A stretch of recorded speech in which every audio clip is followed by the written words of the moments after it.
ever seen. And if you ever want to see any more, you'll either have to look in a history book or rent a video cassette,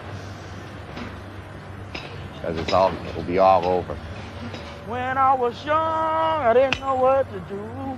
My mama told me to go to school, so I didn't have to work so hard.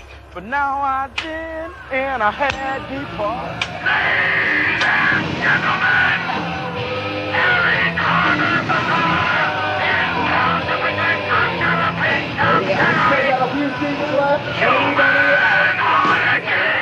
Hurry along, the last call for this performance. Let's go right now. This is a big show. There's one small part of it, and that's the price of admission, which is only $2. Ladies and gentlemen, this is one of the very last performances of the last American sideshow. So don't miss seeing the big show. Let's go now. Step right up and pay it a visit. It's showtime at the World of Wonders. Come right in. It's showtime, and thank you, sir. Hurry right along. Everybody goes now to see the big show. Thank you. It's one you won't want to miss, and one you'll remember for the rest of your life. Hurry along. This is the last call for this performance. Please step down in front of the stage at this time to witness the remarkable Lady Sword Swallower. Lady Diane is going to swallow a parade dress sword, 30-inch steel blade to the very pit of her stomach. Now, ladies and gentlemen, on the next stage, the remarkable human volcano, Johnny Mia. And here I am, one of the better low-priced acts. We're going to begin with a fire manipulation called the Human Salamander. Watch very carefully. Taking a little toddy for the body. Yummy.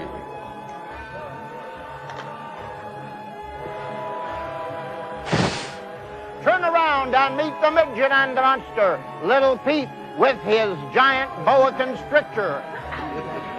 Ladies and gentlemen. What kind of shoes you wear, baby shoes? The South American boa constrictor. The snake is 8 feet long.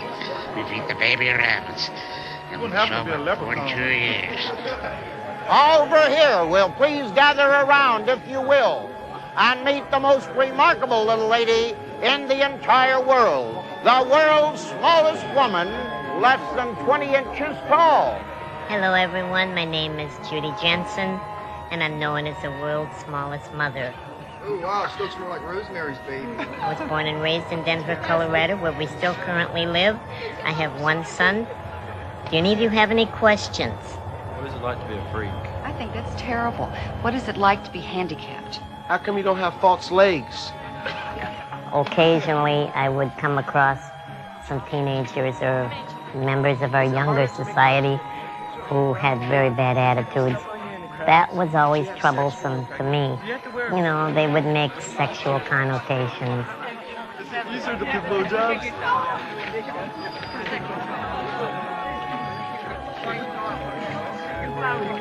If somebody got really smart with me, I would say, will you just keep on laughing, honey? Because you had to pay $1 to look at me, and I can look at you for nothing. And that kind of set them back a little bit. But I would try and keep things humorous. At the same time, I had to put them in their place. I think as far as sideshow business is concerned, you can turn your disability into an asset for that type of business. If I was working in an office or in private industry and you were to walk into that office, you probably would not even more than just maybe glance at me, because disabled people are very common in society. But if you see me in a sideshow, the average person are going to think, oh, me, mercy, what a pity.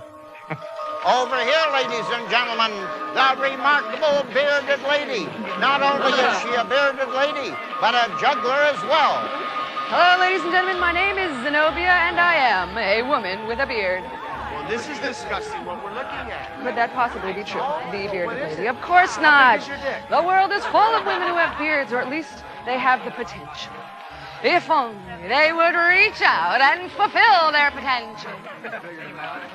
as I myself have so obviously done. Instead of wasting the time, the money, the energy on the waxing, on the shaving, on the electrolysis, or that's that pain, on the plucking. Okay, we all know someone who plucks. Some of my best friends pluck. But it starts with a little pluck here, a little pluck there. All right. The next thing you know, you have pluck, pluck, pluck, pluck, pluck, pluck. You're on a roll. You cannot stop. Pluck, pluck, pluck, pluck, pluck, pluck, pluck, pluck, pluck, pluck, pluck, pluck. How does it feel to stand up in a stall and hold it out? I work in the sideshow to subvert the sideshow. I'm not a freak in there saying, oh, I'm a freak who can live a normal life. I've decided I don't want to live a normal life. I don't think what we're calling normal is so hot anyway. I've decided to let my beard grow. I've decided not to make myself up to be a magazine image of an anorexic woman. And what I'm saying to the audience when they come in is they don't have to do that either. They can be who they are. They can do what they want. I'm not a freak. I'm a woman who let my beard grow. And I am a freak. Gabba, gabba, gooba, gabba. One of us. We accept you. We accept you. Next we have from Houston, Texas, John Trower, throwing knives at his wife on a board that revolves.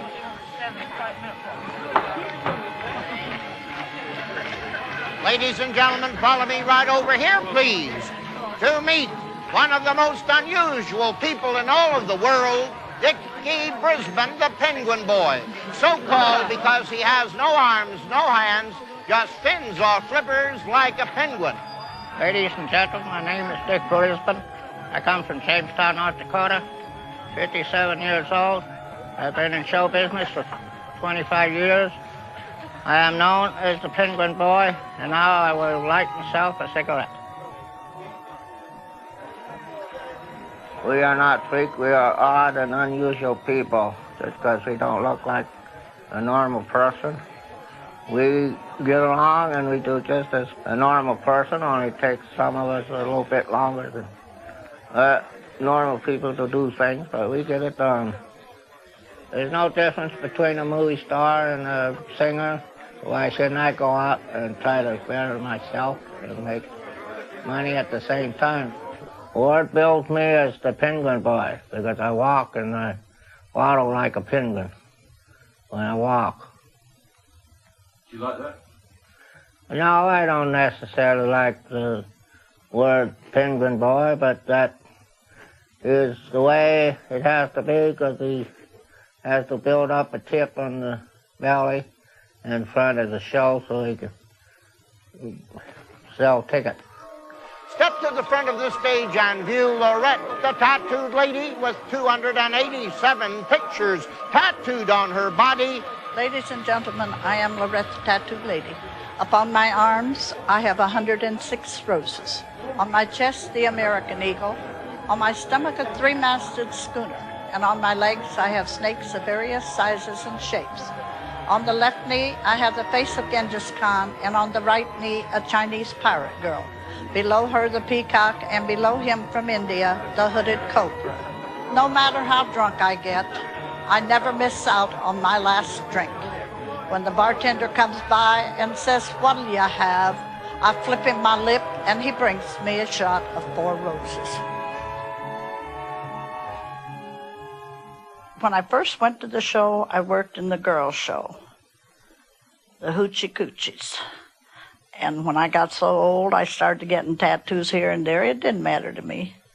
I took my tattoos in 5.5 months, every one of them. I don't consider myself a freak. I consider me a work of art.